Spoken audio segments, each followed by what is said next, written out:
This week's episode of the Alpha Nerd podcast is brought to you by Sponch, the only salad dressing with the texture you love.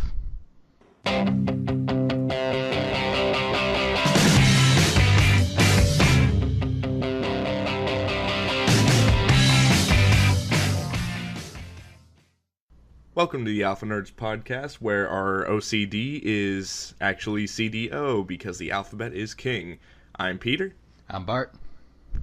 And this week we're going to talk about stuff that starts with the letter B. B!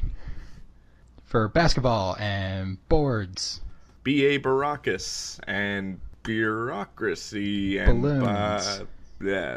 Other B things.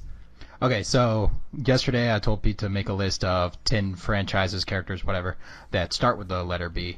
So I'm going to do mine first just to rattle it off. So I had Banjo-Kazooie, Batman Beyond, Brock Samson, which is kind of a push, but Brock Samson, Beetlejuice, Banshee from the X-Men. You remember Banshee?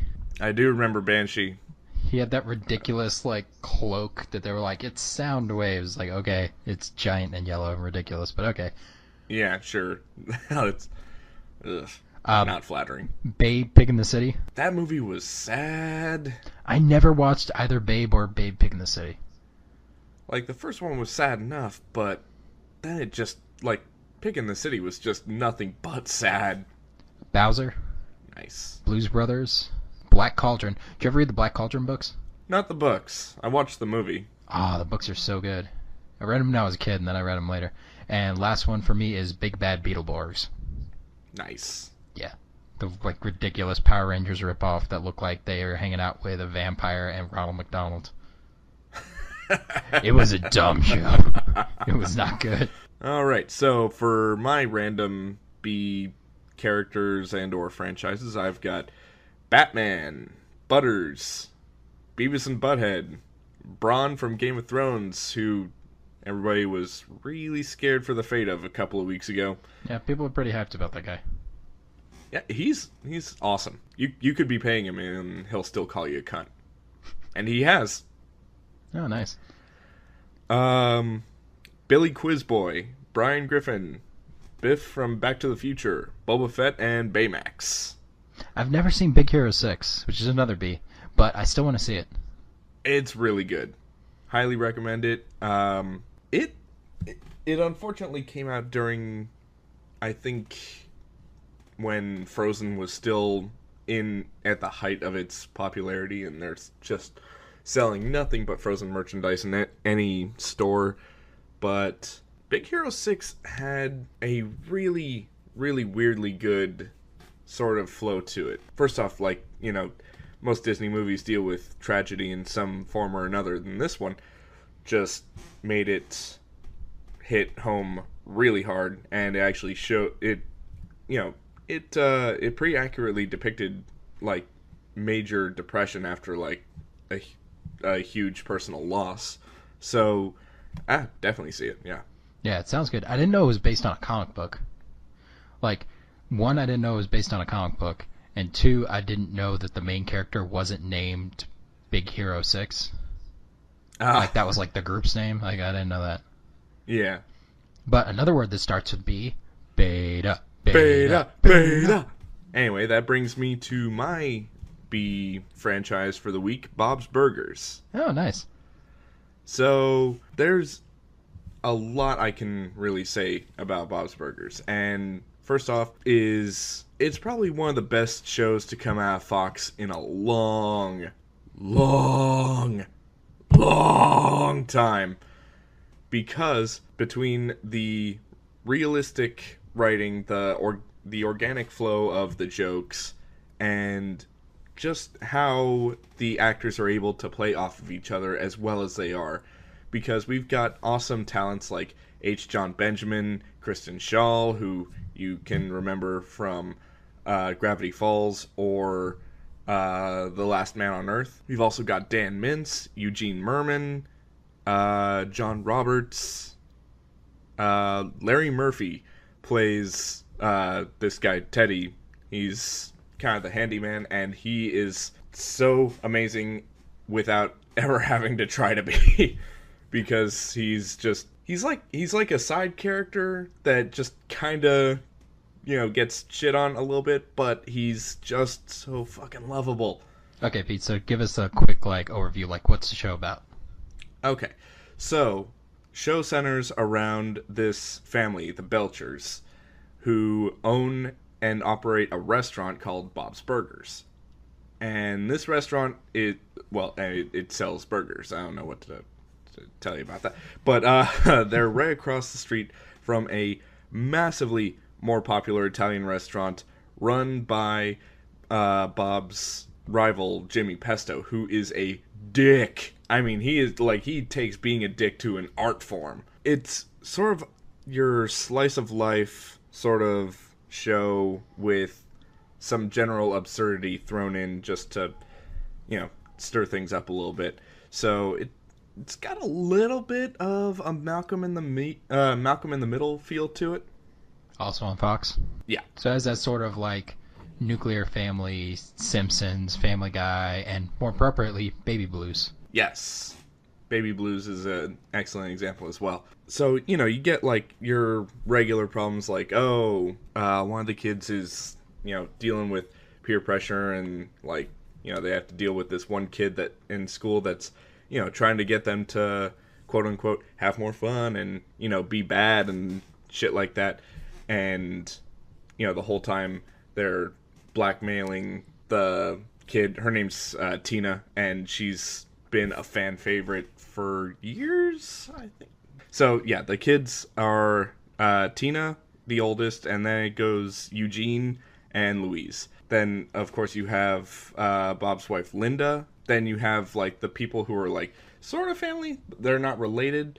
Although you do have Linda's sister, Gail, who is just a mess. I mean, everybody's got that one family member that they can relate to when they see Gail. The one that's just she's got so many cats. She's got at least 3 cats that I know of. Every time they go to visit her studio apartment, they're like, oh my god, it's so sad here. Yeah, everybody has that one family member whose life can be described as the aftermath of a tornado. Pretty much. So, first season kicks off with, at first they didn't have Jimmy Pesto being a main antagonist. He was more of just, the guy across the street who's just a dick. The antagonist that they had for a recurring role was Hugo the health inspector. Now, this guy was originally engaged to Linda, and then she met Bob, broke off the engagement, married Bob, and then Hugo just goes to be this bitter, short little health inspector. And, oh my god, every time he sees Bob, he just makes shit hell for him. Made up infractions oh, your napkins are askew. Yeah, I'm gonna have to report that. I think my favorite one was the one that had to do with the mold. Yes, the mold. Oh my god. So, at first it seems like he's gonna be cool about it. Okay, you're just gonna have to close up for a couple of days and, let the mold people deal with this. So they tent the entire house, and the family tents the whole place, and the family actually lives in an apartment that's above the restaurant. It's a town with that kind of architecture, and so they have to go live.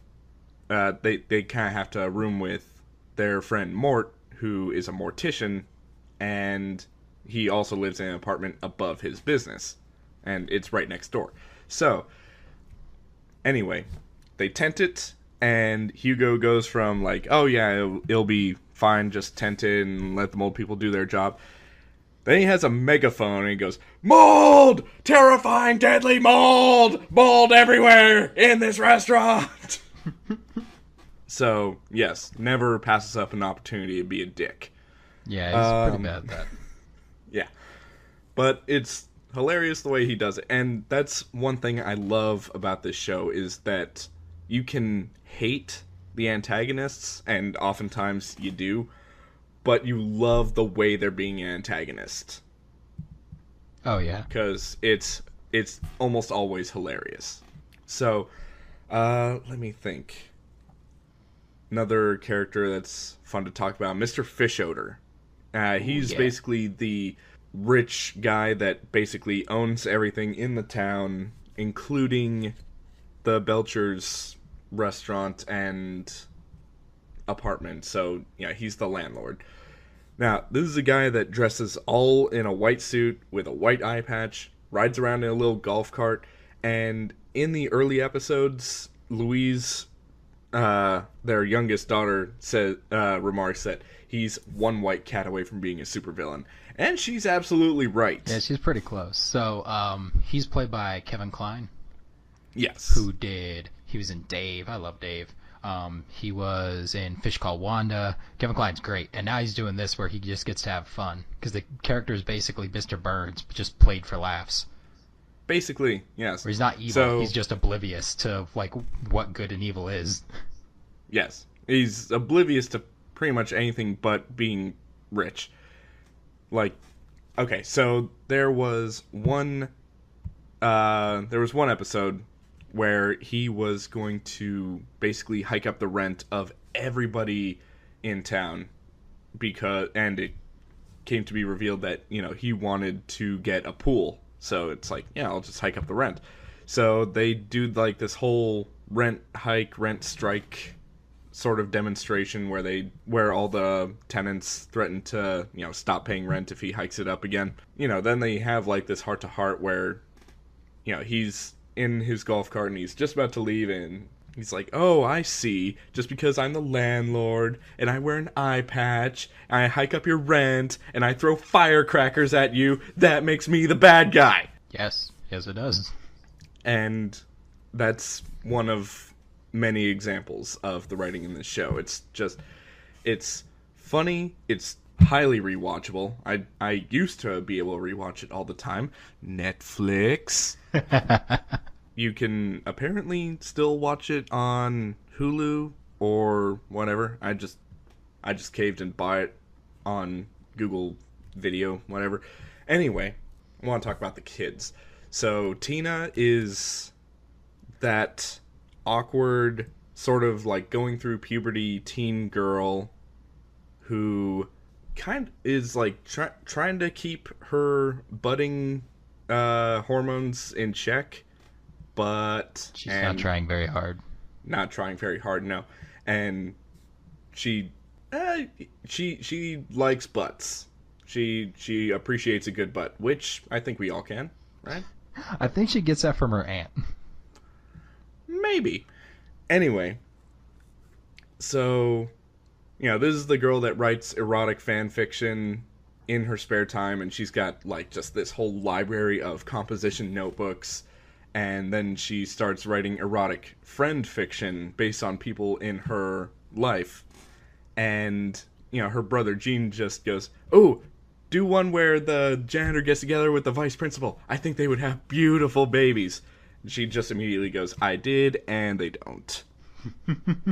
She is not only highly relatable, but she's also kind of weirdly inspiring in her own way because of basically not just how honest she is, which, given her circumstances, can be really hard to be, just straight honest with anybody about anything because anything during that time is really freaking embarrassing. Although in the first episode, she just, flat out says, "My crotch is itchy."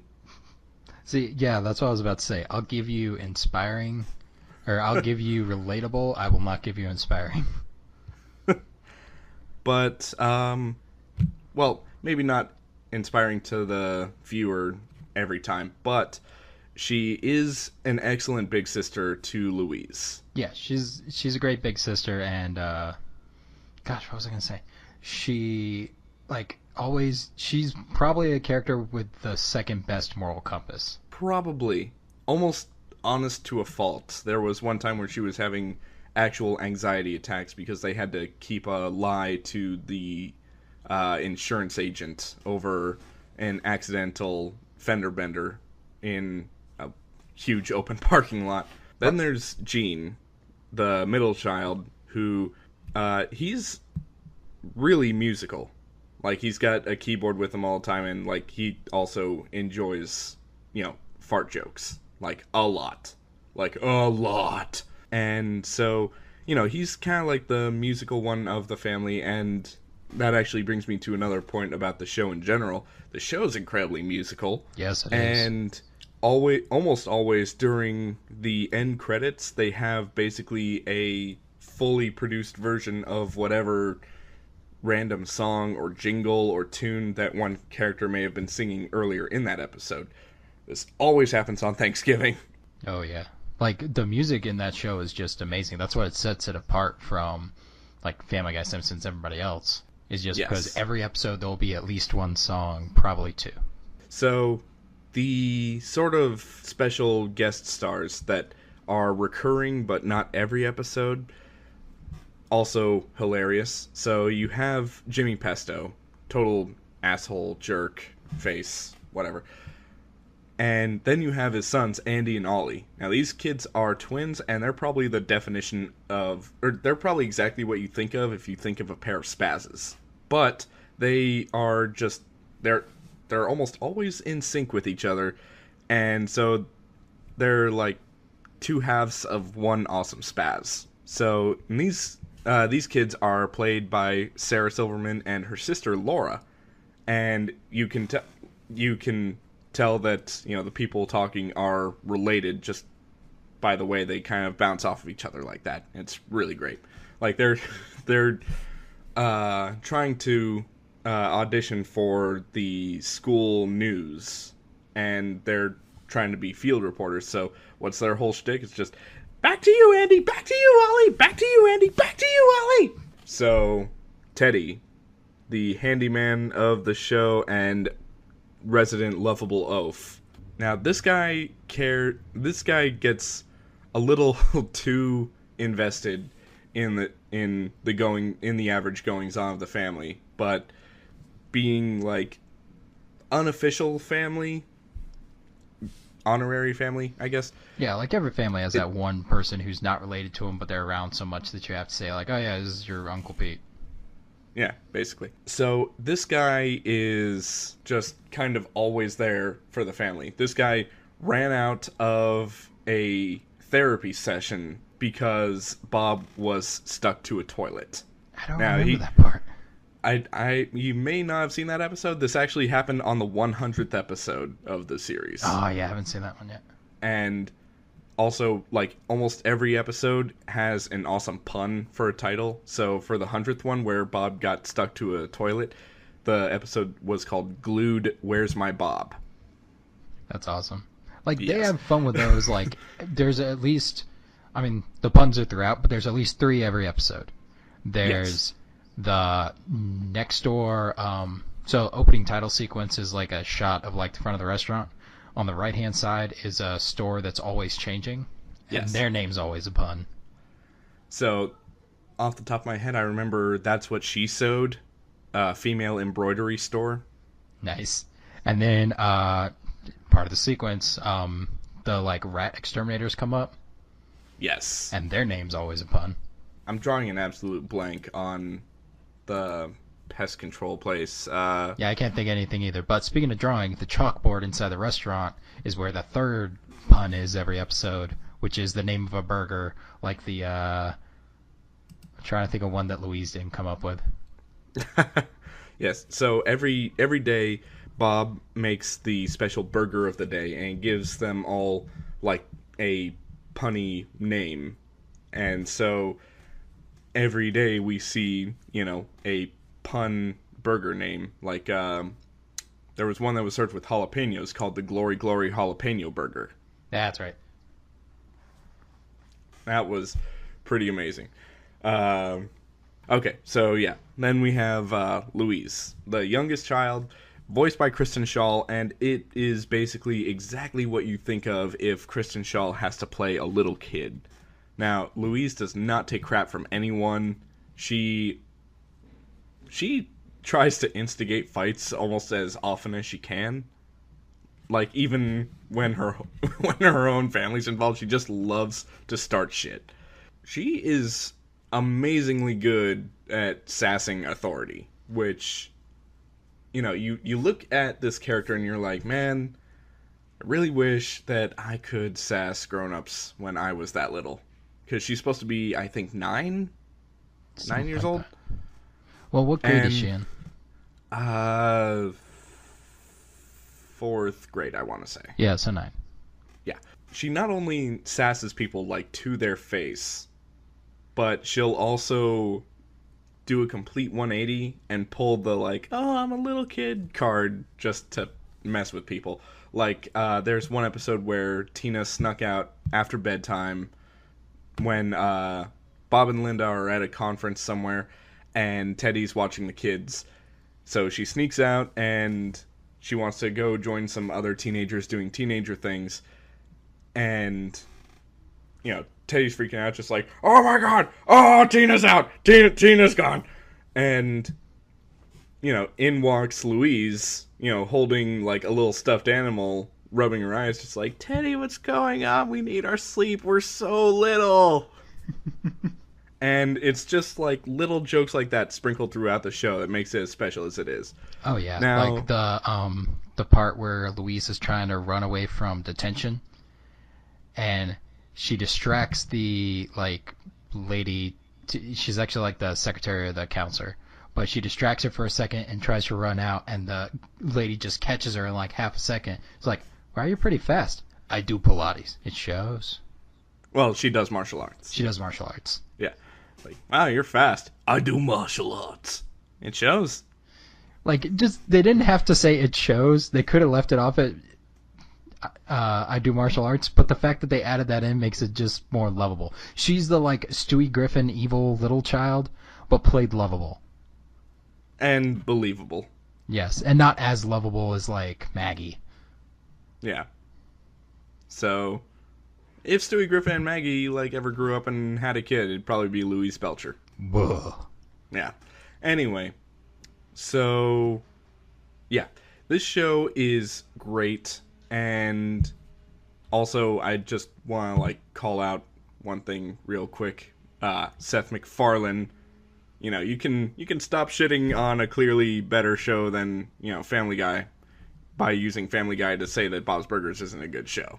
I mean, it's been on for 6 seasons. It's been funnier than that show's been for, I don't know, the last 10 years. So, anyway. Yeah. I love Bob's Burgers. It's a sweet show. That's probably the thing that, like, separates it from, well, along with the music and the like off humor, but it's still great humor, is just, it's sweet. Like, every person is lovable. Like, I can't look at any of the characters and be like, you are just a generally bad human. Yes. They're like Mr. Fishoder and just completely oblivious to any moral compass. Yeah. Even, like, the one-shot characters, or sometimes 2 or 3-shot characters. Oh, dude, the cameos. The cameos. So great. So, we got this one criminal. His name's Mickey, and he's played by... Is he Bill Hader, or is he Will Forte? I want to say he's Bill Hader. Pretty sure he's... Yeah, it's Bill Hader. I got the IMDb page up just, like, as a cheat sheet. That's bad. Anyway. So, he plays this, like, failed bank robber turned family friend, which you wouldn't really expect at all. But he is just so fun to watch. And, he goes from being a bank robber to working at the Wonder Wharf amusement park that's, like, just, down the street from where the family lives.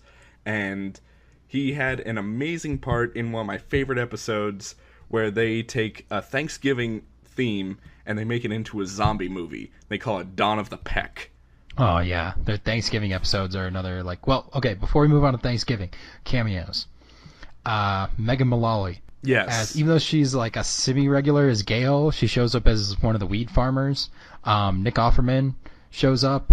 The guy... Oh, gosh, what is his name? The guy who played the janitor in Scrubs. God, this is actually killing me. Doesn't matter. Janitor as a, like, toilet thief. John Hamm as the toilet. John Hamm, Mad Men star, $1 million actor playing a toilet. Playing a talking toilet. And we've watched the episode so many times that when he started doing the commercials for like IBM for the Watson thing, I was like, oh yeah, it's John Hamm. I thought that sounded like a toilet.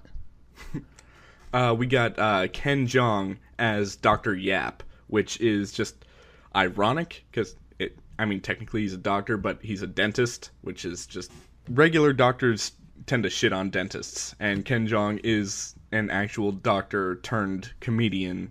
So I don't know. There's a weird like full circle joke here. Yeah. Oh gosh, I'm trying to think. Zach Galifianakis plays Felix, Mr. Yes. Fischoder's like brother, who's maybe the most evil character, but even he's just like, again, no moral compass there. No moral compass. Like he's not.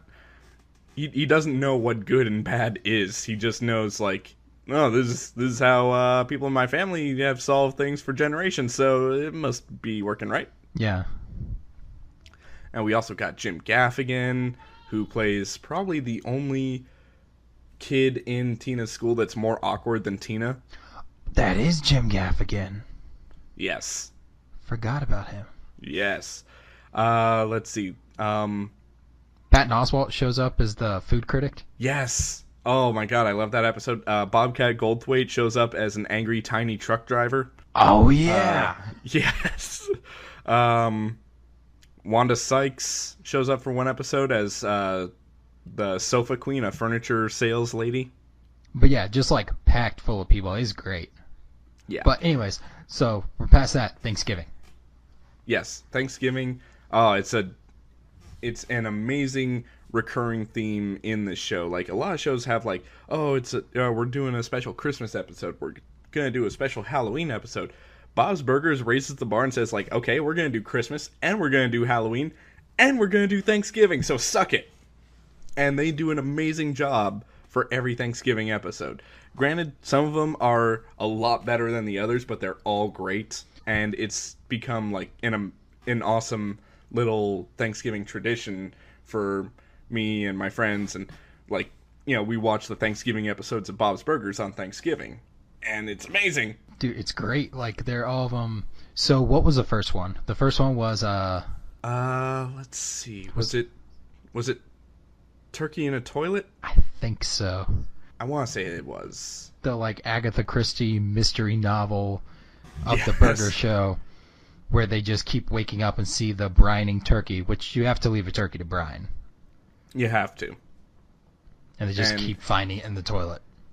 Another awesome pun moment in the series when Bob calls the brining the father of the brine. Yes. The 3-day salt rub. Which we had, and it was delicious. It was. Oh my god. Yeah, that's another great thing about this show. Like, all the recipes, they, like, sat down and were like, let's make this an actual recipe. And they did. And they actually published a book of burger recipes. Yeah. And I'm working my way through it right now, and every burger is hilarious and delicious. Do they have the child molester in there? They do not. Child molester comes with candy, folks. We're not actually talking about an actual child molester. This is just a pun that the show made in a book. Watch your kids. It was for a limited time, really. Yeah, until it was available until you came back upstairs. And one guy orders it, and it's like, which guy? Him. Oh, he looks like a child molester. It's just so bad. And then it's like, Tina, don't take that out to him. Gene, you take him out. It's like, why do I have to get molested? It's like, he's not gonna molest you, Gene. You're a boy. And it's just like little jokes like that have nothing to do with the plot, but it's just like basically when you're just kind of riffing in a studio and you're just like trying to see how far you can push it until one person breaks. Yes. And a lot of scenes in that show have that kind of energy, and it's always fun to watch. It's always fun to listen to. I love basically like listening to the show whenever I'm like doing other stuff. If I'm cooking dinner, I'll put on Bob's Burgers and I'll just like listen to it. And then I'll try not to laugh super hard when I'm chopping vegetables with a really sharp knife, because I've done that before and I've cut myself pretty bad. Ooh. Anyway. I don't blame Bob's Burgers for that. I blame myself. Yeah, you can't mix cooking TV shows and like actual cooking. Yeah. So, let's see. So Bob's Burgers Right. is just a really good show about like it's like quintessential America. Like there's an amusement park in town, there's docks, there's like it's just straight Americana. It really It's a is. burger restaurant. You can't get much more American than a burger restaurant. Yeah. And so, I just recommend, like, I can't even recommend any particular episode. If you find an episode available, just give it a watch. I assume you'll probably get into it, and you'll probably be like, oh, where's more of this? I'll have more of this, please.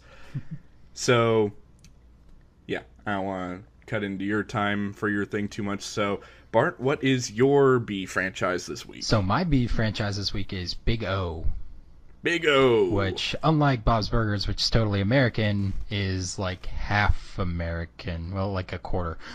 So Big O, in case anybody hasn't heard it, is giant robot anime. There's a lot of them.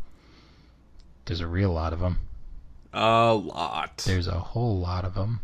Just so many. Let me see if Just- Gigantor, Gundam, Gurren Lagann. I haven't even left the letter G, and I already have 3. So many Yeah. giant robot animes. Anyways, so it came out in 1999 to 2000. It actually played in America on Toonami in like 2001, I remember that. but I actually watched it a lot in like 2005, 2006 when it was showing on Adult Swim. So yay! It was especially awkward because I had just learned that Big O was, also expression for orgasm. So I'm just sitting here like, Oh yeah, you think that's bad? they're playing this on regular cable? You think that's And- bad? Check this out. So the giant robots are called Megadeus from the Italian, from the Latin, mega meaning great, deus meaning god. So giant god things. But if you go to a college party and like, hey, anybody want a Megadeus? They're gonna like hit you because you just offered them the world's largest piece of crap. Yes. Anyways, enough about euphemisms.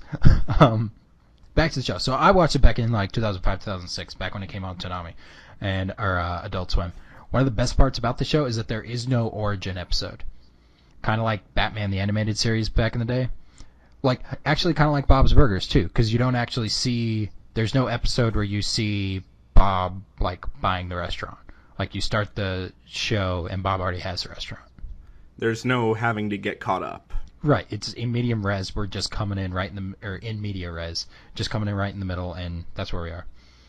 So they made 13 episodes in Japan originally, but because they had so much success internationally, that Cartoon Network actually co-produced the last like 13 episodes, and they Nice. and they really wanted to make a second season, and it would have been awesome.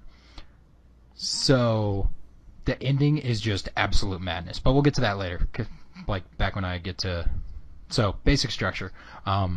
Big O takes place in a place called Paradigm City, which is this like kind of like Batman. It's just stuck in the 1950s permanently. And one of the things about the show is that every person in the city, every person like on Earth, lost all their memories prior to 40 years ago. Which is weird that they picked 40 years because all the characters look like they're in their 30s, but we're gonna ignore that. It's like, it doesn't really matter too much. Well, as I'm fine here. Who are my parents? Yeah, maybe memory ages you. Who knows? I actually wish they would have done like 30 or maybe 20. Like 20 would have been good because most of the characters look like they're like 30s or I don't know, maybe even 15 would have been good. But anyways, everybody in the city lost their memories 40 years ago, and the city separated into areas inside domes and areas outside of domes. Areas inside the domes are where rich people live. Areas outside the domes are where the poor people live. Always, of course. I mean, domes are for the rich. And You dullards. right? But it takes place in Paradigm City, and like I was saying, it's a giant robot show. So your main character is this guy called Roger Smith, who is actually voiced by Steve Bloom, who Steve Bloom is one of the most prolific voice actors ever. What else has he done? Stephen Bloom, Spike Spiegel, Batman the Animated Series. He played a guard in the Arkham games. He played, oh gosh, who else? Steve Bloom has been in like everything. Nice. Yeah, just I can't even think because I pretty much go like, Samurai Champloo. He was in that. He was in an anime called Escryed, which I also really liked.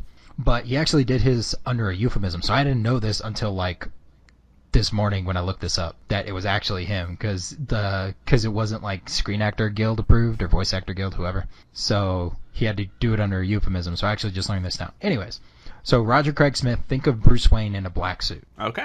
And he is a negotiator, pretty much. Somebody gets kidnapped, he negotiates their release, stuff like that. Okay. Which they keep making a point is a really useful job in the city. I don't think it would actually be that useful or let him afford the giant mansion he has, but whatever. We're going to ignore that. But he has this awesome car, just this like black 1950s, got the fins on the back, like beautiful car, and his watch. So giant robot attacks the city. He brings up his watch, goes, big oh. Giant robot gets delivered to wherever he is. He drives the car right into the boot opens up and then closes after him, takes an elevator up to the top of his giant robot, and then proceeds to beat up whoever is there. And the robots... That's probably one of my favorite ways to enter a robot is like an elevator in the foot. Yeah, like there's that, and there's like the if you had a rocket that you like guided to like shoot straight down their neck, and like imagine the robot's kind of bent over and it shoots straight down the spine, and then they like straighten up really fast. Yeah. Oh, that'd be awesome too. Anyways, but Big O, that like neo-noir 1950s style, even the robots look like they're made in the 1950s, and they look beautiful. Because they're nice. Just big, clunky, like, mechanical characters. Like, it's the exact opposite of how the Transformers looked. Where Transformers just have a bunch of little bits everywhere on their body. This is very sleek, straight, like, old-school Japanime robots. Like, very different from Gundam, very different from, like, Transformers, anything like that. And right. The control room for it is another thing that's really cool. So we've seen giant robots controlled by like suits that people wear that translate their action. Think Pacific Rim, think like G Gundam, stuff like that. Right. What else have we seen? We've seen like sort of a cross between a cockpit and that one like loader robot suit from Alien. Yeah, where you got the big handles that you push back and forth. Basically, yeah. Like we've seen whole switchboards, like you got your more basic manual controls for like limbs and stuff like that, but then you also have like a whole big switchboard of weapons where it's like, I want to fire that missile, yeah, and he'll just flip one switch and he'll get like one missile, and then he'll like wave his hand over the switchboard and flip like all the switches, and it's just like oh yeah. So how Big O works is main character sits in a chair. Roger Smith sits in the chair. He has 2 foot pedals that control each leg, and there's this big like 3/4 of a circle track that encircles him, and at the end of the track are 2 joysticks, and those are the arm controls. So you move it back on the track, the arm moves back, you move it forward, you do a punch, and it just looks awesome. There's all these buttons and switches on the sides. So like you were saying, where you like hit the switches on the sides, there's one part of the episode where he has to launch missiles, or one of the episodes where he has to launch a missile or something, and he like nicely like hits the buttons like da da da da da, and the missiles go and like blow up the other thing. And then later on, there's an episode where he's like coming out of like a hallucination. He's like ah, and just like hits the thing with his whole hand. They just go all at once. Nice. And like any giant robot show, it has like hitherto unknown superpowers pulled out of its butt, but it's great because it's a giant robot. Like nobody taught him how to use this thing. It's just it has. I mean, who does? Yeah, it just has stuff. Like, yeah, it's basically like, oh, let me set you up with some lessons with giant robot fight teacher. Yeah. Yeah. And Big O is a Megaduce giant robot. There's 3 bigs in the show. There's Big O, Big Duo, and Big Thou. And it's not like those, because they're like the unstoppable versions of the giant robots, they only show up every so often. So like the city got attacked by a giant electric eel once, and he had to take that. So it's not just robots. It can be like organic things too. Actually, was that eel? No, I'm thinking of something else. But So it's got like kind of a kaiju angle too. yeah, it's great. Like the show just looks so good. That like stark contrast. You know, like the old Batman show, like everything was black. Yeah. Like the backgrounds were all mainly black with like little highlights. Yeah. It's like that. It's just gorgeous. So you have your main character, Roger Smith, who's the negotiator. First episode, he finds a robot called Dorothy, who lives in his house and follows his rule, and she talks very much like this, very monotone. Yes, Roger? Like stuff like that. But she has her moments, like if you have like your Data or another robot in a TV show, the best moments are them having little moments of humanity. So she actually finds a cat at one point and names it Perro, which is Spanish for dog. Yeah. And then the other person that lives in his house is his butler, whose name I can't remember. I should have looked that up. But they all three live in his house. And the show's like, most episodes are pretty straightforward. Characters investigating something, or like she gets the cat, and then the cat turns out to be from this weird underground lab, and then the scientist kidnaps the cat to do experiments on him. Then he transforms the cat into a giant monster, and then Big O has to fight the giant monster. Stuff like that. Most of them are pretty straightforward. But there's a few episodes, like especially the second season, where stuff just gets weird and hallucinating and just wacky. And it's about it gets to be about what happened 40 years ago that made everybody either give up their memories or were taken from them. Like what happened in the city. And when Roger starts remembering things from his past, why does he remember them? Like, how is it possible that he remembers them? And awesome. Yeah, just everything just looks beautiful. There was one episode that was like a silent, like a cop, like, because you have the, like any giant robot show, you have the like standard military guys, and Roger interacts with the main police chief. His name's Dan Dodson, who like brings out the tank every time something goes wrong. So it's an episode where he's watching a silent film because it seems familiar to him, and it reminds him of something that he forgot like 40 years ago, and he remembers seeing it as a kid, but why does it seem so familiar? And then he finds the actress is still alive, but she's not any older, even though he saw the movie when he was a kid, and like there's all these like French undertones. It's super weird, but it's great. It's packed full of like a bunch of references like that to old stuff. Like it's full of biblical references. He has to fight a thing called the Behemoth at one point. He has to fight a Leviathan. And then, nice. If you know your Bible, there's Behemoth, Leviathan, and Ziz. Ziz is the, like, flying one. Leviathan is the ocean, and Behemoth is the land one. Right. So that matches up with the three bigs, Big O, Big Fow, and Big Duo. Because Big Duo has, like, giant airplane propellers on the end of its arms. It doesn't actually have, like, hands. So it's Ziz. Big O is the land, is a Behemoth, and Big Fow has these big turbine things on its arms that work like propellers. Well, they work like water propellers, not like air propellers, right? Right, yeah. They work like screws, sorry. Yeah. But, like, you notice it and you're like, like, there's so much little references, and just, it's such a good film. There's a robot called Amadeus, and there's an episode where he's trying to teach Dorothy how to play piano, like nice piano, like quiet piano, stuff that Roger can wake up to without it being like crazy running up and down scales as fast as you can.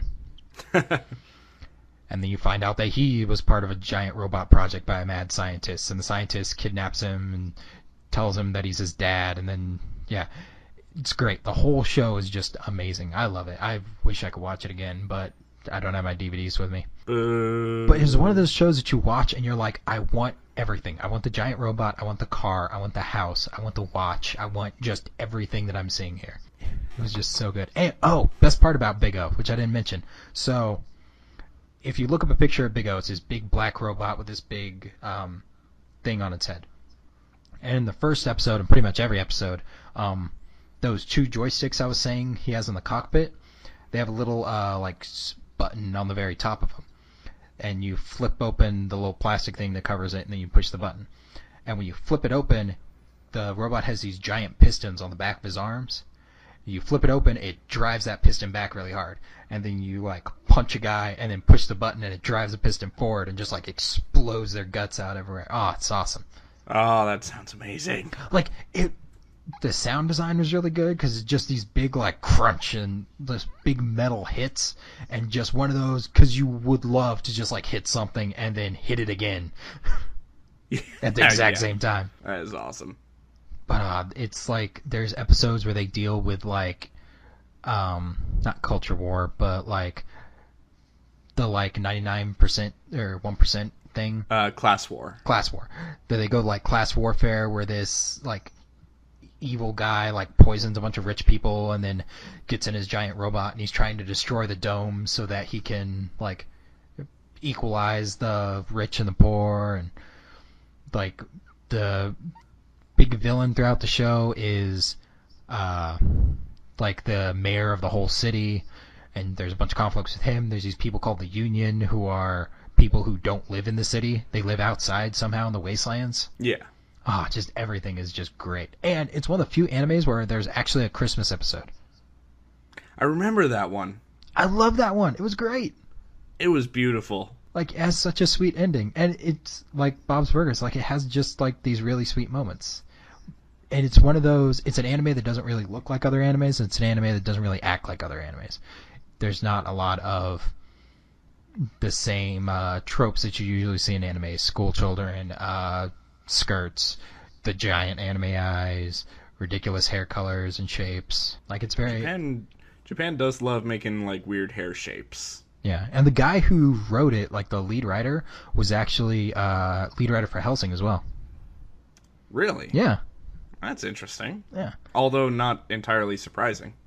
I mean, you can see, like, a couple, like, thematic similarities between Big O and Hellsing. I disagree, because Hellsing is much more of that standard anime well, not super standard anime, because it's horror.